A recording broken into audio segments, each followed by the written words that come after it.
기도하면 정말 삶이 바뀔까요? 기도한다고 상황이 나아지지 않던 적 있으신가요?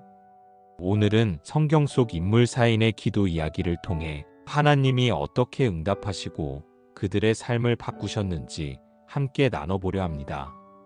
혹시 지금 기도에 지치셨나요? 그렇다면 이 영상이 당신에게 주시는 하나님의 위로가 되길 바랍니다. 다윗의 기도, 눈물, 찬양, 고백으로 빚어진 하나님의 사람. 여호와는 나의 목자시니 내가 부족함이 없으리로다. 우리가 기도하는 사람 하면 떠오르는 인물이 여럿 있겠지만 그 중에서도 다윗은 단연 독보적인 존재입니다. 그는 왕이기 전에 기도자였고 군인이기 전에 예배자였으며 실수투성이 인간이었지만 하나님의 마음에 합한 사람이라 불릴 만큼 하나님과의 친밀한 관계 속에 살았습니다. 그의 기도는 단순한 간구를 넘어 하나님 앞에 마음을 쏟아붓는 영혼의 울림이었습니다. 다윗의 기도는 화려한 궁전이 아닌 들판에서 시작됩니다. 양떼를 지키며 홀로 하나님께 노래하던 시절, 그는 이미 하나님을 자신의 목자, 반석, 구원자로 고백하고 있었습니다. 시편 18편에서 그는 말합니다. 여호와는 나의 반석이시오 나의 요새시오 나를 건지시는 이시오. 나의 방패시오 나의 구원의 뿌리시오 나의 산성이시로다. 이 고백은 단지 문장으로 쓰인 것이 아니라 삶 속에서 터져나온 믿음의 고백이었습니다. 외롭고 두려운 들판에서 맹수의 위협 속에서도 그는 하나님을 찾았고 그곳에서 다윗은 누구보다 하나님과 친밀한 기도의 훈련을 쌓아갔습니다. 다윗의 기도는 평온한 상황 속에서만 드려진 것이 아닙니다. 전쟁의 한복판, 생명의 위협 앞에서도 그는 하나님께 자신의 모든 두려움과 소망을 쏟아놓습니다. 어떤 이는 병거, 어떤 이는 말을 의지하나 우리는 여호와 우리 하나님의 이름을 자랑하리로다. 그는 물리적인 무기보다 하나님의 이름을 더 큰 능력으로 여겼고 그 이름을 부르짖었습니다. 골리앗과의 싸움에서도 다윗은 칼이나 창이 아니라 하나님의 이름으로 나아갑니다. 너는 칼과 창과 단창으로 내게 나오거니와 나는 만군의 여호와의 이름으로 내게 가노라. 이처럼 다윗은 위기의 순간에 본능처럼 하나님을 찾았고 그 기도는 두려움과 싸움 속에서도 평안을 누리게 하는 능력이 되었습니다. 가장 유명한 다윗의 기도 중 하나는 시편 51편입니다. 밧세바 사건 이후 선지자 나단의 책망을 듣고 다윗은 철저히 무너져 내리며 회개의 기도를 드립니다. 그는 핑계를 대지 않았고 사람 앞이 아니라 하나님 앞에서 자신의 죄를 인정하며 통회합니다. 하나님이여 주의 인자를 따라 내게 은혜를 베푸시며 나의 죄를 씻어주소서. 하나님이 구하시는 제사는 상한 심령이라 하나님이여 상하고 통회하는 마음을 주께서 멸시하지 아니하시리이다. 이 기도는 다윗의 죄를 변호하려는 것이 아니라 오히려 자신의 깨어짐을 고백하는 정직한 기도였습니다. 그리고 이 기도 속에서 우리는 죄인이 하나님 앞에서 어떻게 회복될 수 있는지를 보게 됩니다. 회개의 기도는 심판을 피하려는 도피가 아니라 하나님과의 관계를 회복하려는 갈망이기 때문입니다. 다윗은 인생의 수많은 고난과 배신을 경험합니다. 사울의 질투로 도망자 신세가 되었고 가장 가까웠던 아들 압살롬의 반역도 겪습니다. 그러나 그런 슬픔 속에서도 다윗은 늘 하나님께 부르짖었고 결국 기도를 통해 희망을 선택합니다. 내가 사망의 음침한 골짜기를 다닐지라도 해를 두려워하지 않을 것은 주께서 나와 함께 하심이라. 그는 현실을 부정하지 않았습니다. 괴로움도 외로움도 솔직히 하나님께 쏟아냈습니다. 하지만 그 끝은 항상 하나님을 신뢰하는 고백으로 이어졌습니다. 시편 3편에서 다윗은 말합니다. 여호와여 나의 대적이 어찌 그리 많은지요. 그러나 여호와여 주는 나의 방패시요 나의 영광이시요 나의 머리를 드시는 이신이이다. 절망 가운데 기도는 다윗을 무너지지 않게 붙들어준 유일한 줄이었습니다. 다윗의 기도는 단지 과거의 위인 이야기가 아닙니다. 오히려 오늘을 사는 우리에게 너무나 가까이 다가오는 이야기입니다. 다윗은 완벽하지 않았습니다. 때론 무너졌고, 때론 도망쳤고, 때론 하나님을 외면하기도 했습니다. 그러나 그는 늘 다시 하나님께 돌아왔습니다. 그리고 그 중심에 기도가 있었습니다. 그는 필요할 때 기도했고, 실수했을 때 기도했고, 억울할 때도 무너졌을 때도 기도했습니다. 무엇보다 그는 기도를 거룩한 형식이 아니라 살아있는 관계로 여겼습니다. 오늘 우리의 기도는 어떤가요? 기도는 단지 말을 잘하는 것이 아니라 있는 그대로의 마음으로 하나님께 나아가는 것입니다. 다윗처럼 솔직하게 울고 회개하고 찬양하며 부르짖는 기도야말로 하나님과의 진짜 만남이 될 수 있습니다. 다니엘의 기도. 기도의 습관이 구원을 낳다.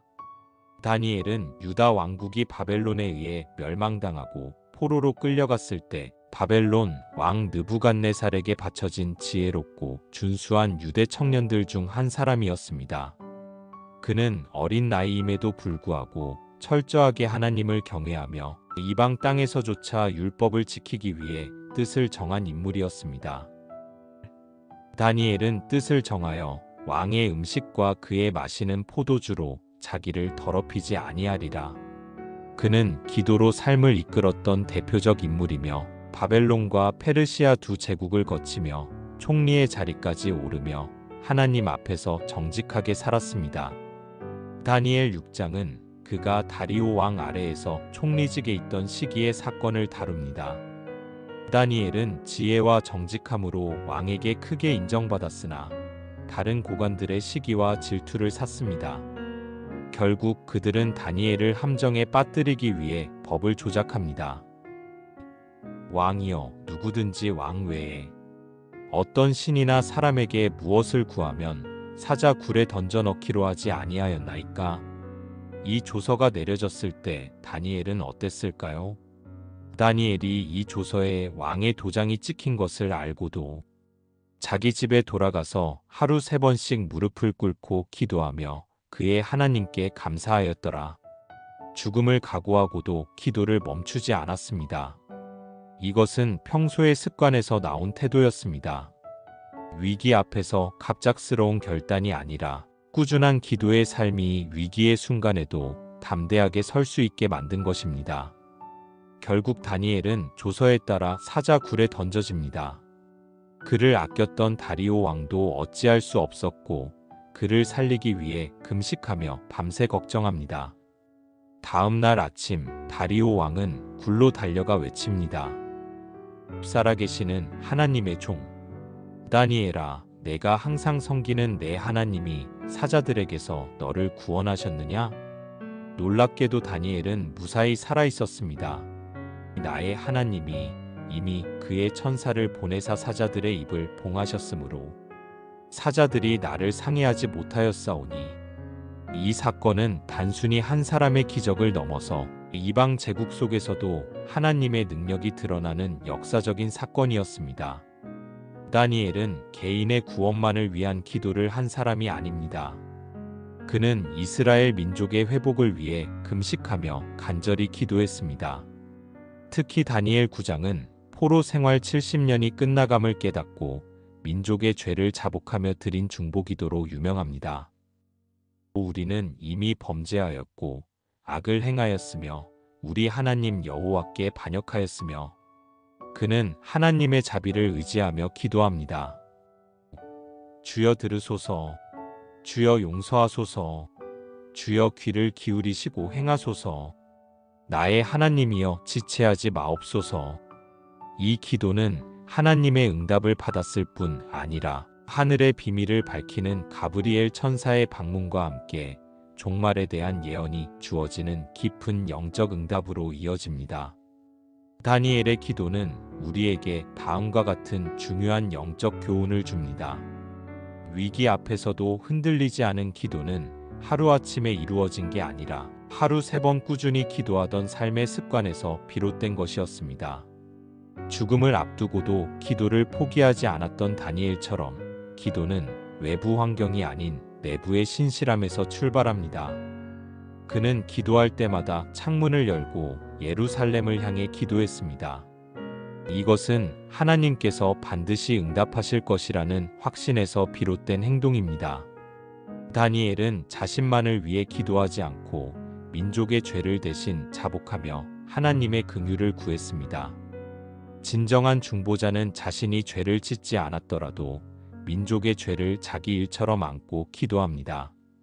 다니엘은 기도 중에 하나님으로부터 계시와 응답을 받았습니다. 기도는 단순히 우리의 소원을 말하는 시간이 아니라 하나님의 뜻을 깨닫고 그 뜻에 동참하는 시간이기도 합니다. 다니엘의 삶은 기도는 살기 위한 숨쉬기임을 보여줍니다.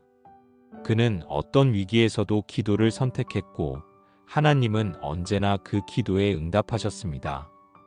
오늘날을 사는 우리에게도 다니엘과 같은 기도자의 믿음과 습관이 필요합니다. 예레미야의 기도, 눈물로 드리는 예언자의 탄식. 주께서 나를 꾀심에 내가 꾀어받았고 주께서 나보다 강하사 이기셨으므로 내가 조롱거리가 되니이다. 우리는 종종 기도를 위로받는 시간으로만 생각하지만 때론 기도는 고통을 마주하고 하나님께 소리치는 자리가 되기도 합니다. 그리고 그러한 기도의 가장 선명한 본보기는 예레미야입니다.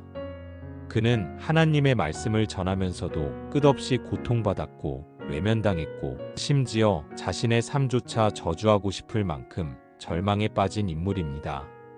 그러나 그런 상황 속에서도 그는 하나님과의 관계를 포기하지 않았고 기도 속에서 부서지고 다시 일어났습니다. 예레미야의 기도는 그가 하나님의 부르심을 받는 장면에서부터 시작됩니다. 주 여호와여 보소서 나는 아이라 말할 줄을 알지 못하나이다. 그는 스스로 부족하다고 느끼고 두려움에 떨었지만 하나님은 그를 민족 위에 세운 자로 부르십니다. 예레미야는 이 위대한 소명을 기도로 시작했고 자신의 연약함을 정직하게 드러내며 응답을 받았습니다. 기도는 때때로 담대한 확신보다 두려움을 고백하는 자리에서 시작될 수 있습니다. 예레미야의 첫 기도는 우리에게 그런 용기를 줍니다. 하나님, 저는 자신이 없습니다. 라고 말하는 것조차 기도가 될 수 있다는 것을요. 예레미야는 이스라엘의 죄를 외치며 끊임없이 회개를 촉구했지만 돌아오는 것은 멸시, 폭력, 배척뿐이었습니다. 그는 하나님의 말씀을 들고 나아가면 나아갈수록 사람들에게 미움을 받았습니다. 내가 말할 때마다 외치며 포악과 멸망이라 외쳤으므로 여호와의 말씀으로 말미암아 내가 종일토록 치욕과 모욕거리가 되었나이다. 하지만 놀라운 것은 그 절망 속에서도 예레미야는 하나님과 대화를 멈추지 않습니다. 그는 하나님께 따지듯 말합니다. 주께서 나를 속이셨습니다. 이 말은 분노이자 슬픔, 혼란이 섞인 고백입니다. 예레미야는 하나님의 뜻에 순종했지만 그 대가는 너무나 혹독했습니다. 그러나 그럼에도 그는 하나님을 향한 기도를 멈추지 않았습니다. 기도는 때로 분노를 품은 외침이 될 수도 있습니다. 예레미야는 우리가 하나님께 감정을 숨길 필요가 없다는 것을 보여줍니다. 하나님은 진실한 기도를 받으시는 분이시기 때문입니다. 예레미야의 사역은 실패로 보일 수 있습니다. 백성은 회개하지 않았고 나라 또한 결국 바벨론에 의해 멸망합니다. 그러나 놀랍게도 예레미야는 그러한 현실 가운데서도 하나님의 자비를 기대하는 기도를 드립니다. 여호와의 인자와 긍휼이 무궁하심으로 우리가 진멸되지 아니함이니이다. 이것들이 아침마다 새로우니 주의 성실이 크시도소이다. 그는 쓰러진 예루살렘을 바라보며 무너짐 속에서 소망을 선언합니다. 기도는 때로 현실을 바꾸지 못할지라도 마음의 방향을 바꾸는 힘이 있습니다. 예레미야는 눈물로 가득한 현실에서도 하나님의 성실하심을 바라보며 다시 하나님을 붙잡습니다. 그는 계속 말합니다. 사람이 여호와의 구원을 바라고 잠잠히 기다림이 좋도다. 기도는 당장의 응답이 없어도 하나님의 성품을 믿는 신뢰의 고백입니다. 예레미야는 그 고백을 무너진 성벽 위에서 드리고 있었습니다. 예레미야의 기도는 잘 짜인 문장이 아닙니다. 그의 기도는 거칠고 울부짖고 때론 절망에 찬 듯 보입니다. 그러나 그 기도 속에는 우리가 하나님께 드려야 할 기도의 본질이 담겨 있습니다. 진실한 고백, 부끄러움 없는 슬픔, 버림받은 듯한 감정. 그러나 결국 다시 돌아서는 신뢰. 예레미야는 우리에게 말합니다. 기도는 감정을 꾸미지 않아도 된다. 기도는 성공의 확신보다 하나님 앞에 서려는 태도다. 기도는 소망이 없는 곳에서도 소망을 말하게 만든다. 그는 애굽으로 도망치고 싶은 마음을 가졌지만 끝내 하나님의 뜻을 따랐고 자신을 이해해주는 이 하나 없었지만 하나님께 모든 마음을 털어놓았습니다. 예레미야는 외로웠고 고통스러웠으며 눈물로 하루를 시작하고 눈물로 잠들었습니다. 그러나 그는 눈물의 선지자이기 전에 기도의 사람이었습니다. 오늘 우리가 하나님께 드리는 기도가 흐트러지고 무너져 있어도 괜찮습니다. 하나님은 다듬어진 말보다 깨어진 마음을 기뻐하시고 의심 가득한 부르짖음 속에서도 신뢰의 싹을 자라게 하십니다. 예레미야처럼 눈물로 기도할지라도 말씀을 버리지 말고 절망할지라도 성실하신 하나님을 놓지 않기를 바랍니다. 한나의 기도, 눈물에서 찬송으로. 사무엘상 1장은 사사시대 말기의 혼란스러운 시기를 배경으로 합니다. 이 시기는 이스라엘 백성이 하나님을 왕으로 인정하지 않고 각자 자기 소견에 옳은 대로 행하던 때였습니다. 이러한 영적 혼란 속에서 하나님은 새로운 지도자를 세우시기 위한 준비를 하셨습니다. 한나는 에브라임 산지 라마에 사는 엘가나의 아내로 엘가나에게는 한나 외에도 브닌나라는 또 다른 아내가 있었습니다. 브닌나는 자녀를 두었지만 한나는 자녀가 없었습니다. 당시 사회에서 여성의 가치는 자녀, 특히 아들을 낳는 데에 크게 의존했기 때문에 한나의 무자함은 개인적인 슬픔을 넘어 사회적 수치로 여겨졌습니다. 브닌나는 한나를 괴롭히며 그녀의 마음을 아프게 했습니다. 매년 실로에 있는 여호와의 성소에 올라갈 때마다 브닌나는 한나를 격분하게 하여 그녀를 울게 했습니다. 이러한 상황은 한나에게 큰 고통이었으며 그녀는 깊은 슬픔 속에서 하나님께 나아가 기도하게 됩니다. 한나는 실로의 성소에서 하나님께 마음을 쏟아 기도합니다. 그녀의 기도는 단순한 소원이 아니라 하나님께 자신의 아들을 드리겠다는 서원으로 이어집니다. 서원하여 이르되 만군의 여호와여 만일 주의 여종의 고통을 돌보시고 나를 기억하사 주의 여종을 잊지 아니하시고 주의 여종에게 아들을 주시면 내가 그의 평생의 그를 여호와께 드리고 삭도를 그의 머리에 대지 아니하겠나이다. 한나의 기도는 매우 진실하고 간절했습니다. 그녀는 입술만 움직이며 마음으로 기도했기 때문에 당시 제사장이었던 엘리는 그녀가 술에 취한 줄로 오해했습니다. 그러나 한나는 자신이 마음이 슬퍼서 하나님께 기도한 것임을 설명하였고 엘리는 그녀에게 평안히 가라고 축복합니다. 한나는 기도 후 얼굴에 다시는 근심의 빛이 없었습니다. 그녀는 하나님께서 자신의 기도를 들으셨음을 믿고 평안을 얻었습니다. 이후 한나는 임신하여 아들을 낳고 그의 이름을 사무엘이라 지었습니다. 이는 내가 여호와께 그를 구하였다는 의미입니다. 사무엘이 젖을 뗀 후 한나는 그를 데리고 실로의 성소에 올라가 하나님께 드립니다.